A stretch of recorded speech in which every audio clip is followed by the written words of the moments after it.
कृष्ण जन्मभूमि मंदिर और मस्जिद के विवाद के विषय में आप क्या जानते हैं? इस विवाद की शुरुआत कहां से हुई? मंदिर की जमीन पर मस्जिद कब और किसने बनाई? औरंगजेब ने क्या फरमान जारी किया था? भगवान की मूर्तियां किस मस्जिद की सीढ़ियों में दबी हुई है? कैसे पता चला कि भगवान कृष्ण का जन्म इसी जगह हुआ था? सबसे पहले भगवान कृष्ण के मंदिर को बनवाने वाला कौन था? कितनी बार मंदिर को तोड़ा गया? मंदिर को अभी तक कब और किसने तोड़ा था? बार बार मंदिर को कौन बनवाता था? इस वीडियो में हम आपको श्री कृष्ण जन्मभूमि का पूरा इतिहास प्रमाण सहित बताएंगे। इसीलिए यदि सच्चे सनातनी हैं तो पूरा वीडियो जरूर देखें और ज्यादा से ज्यादा लोगों तक इस जानकारी को साझा करें।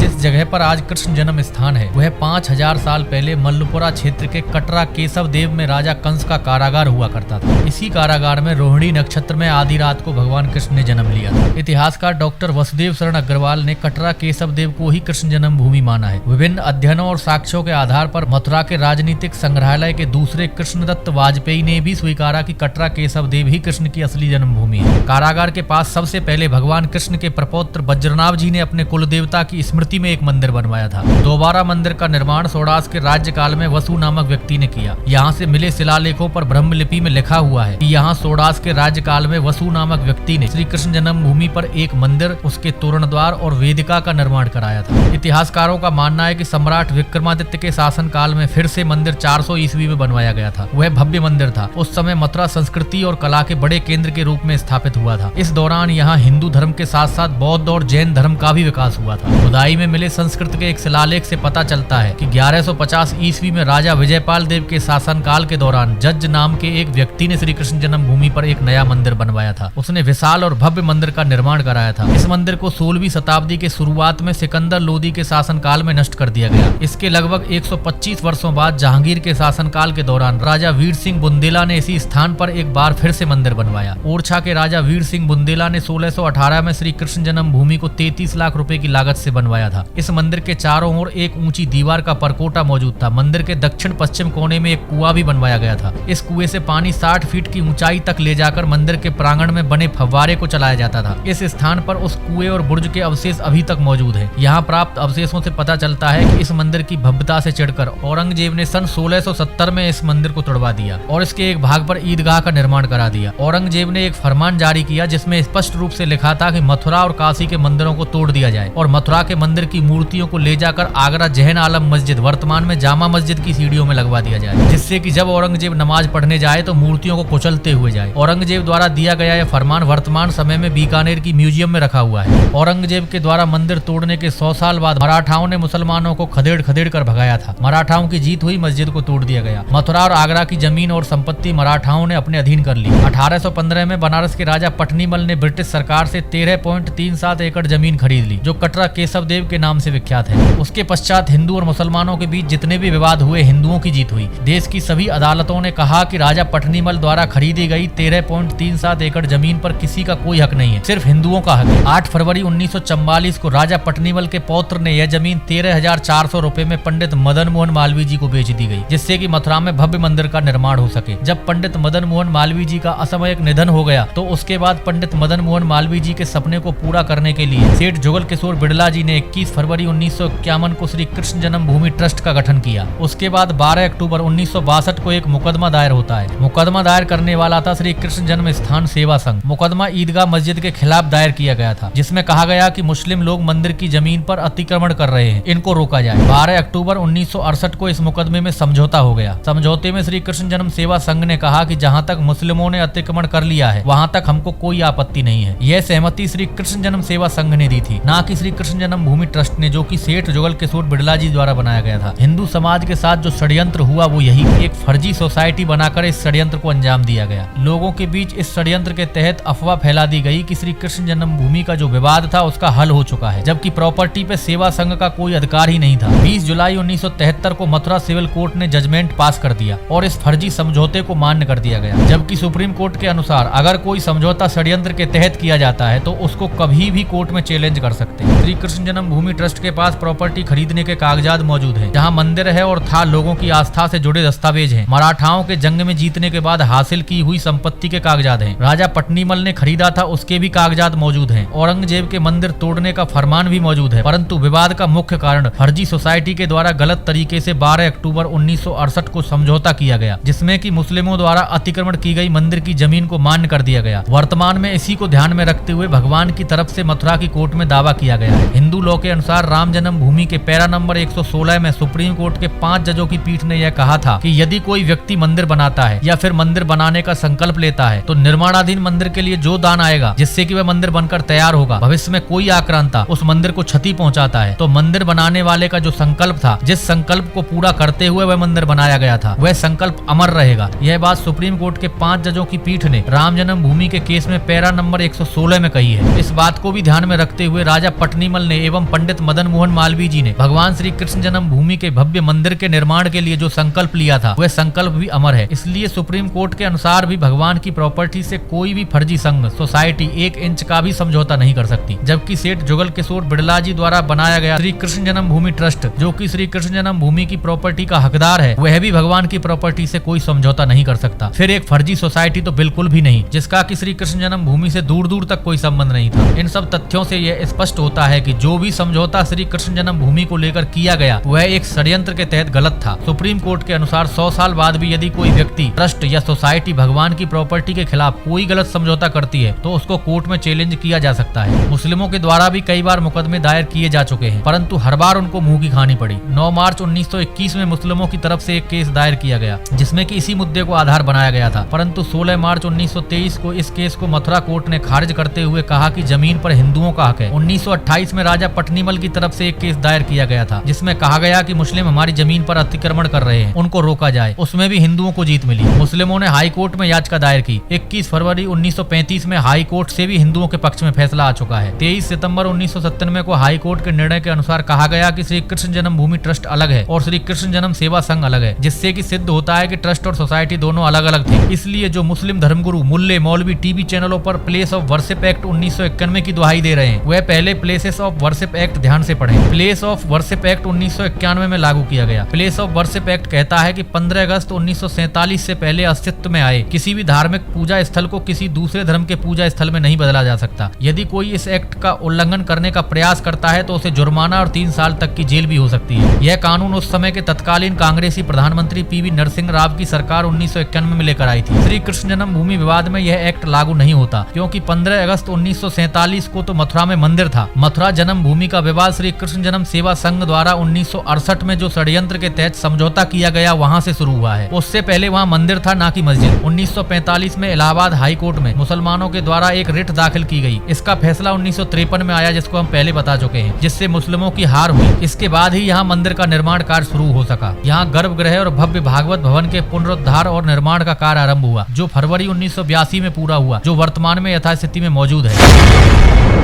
श्री कृष्ण जन्म भूमि के विषय में दी गई जानकारी आपको कैसी लगी, कमेंट बॉक्स में जरूर बताएं और ज्यादा से ज्यादा लोगों तक साझा करें, जिससे कि सभी सनातनियों को हकीकत का पता चल सके। आज के लिए इतना ही। देखते रहिए धर्म की आवाज। देखते रहिए धर्म की आवाज। धर्म की आवाज चैनल को सब्सक्राइब अवश्य करें।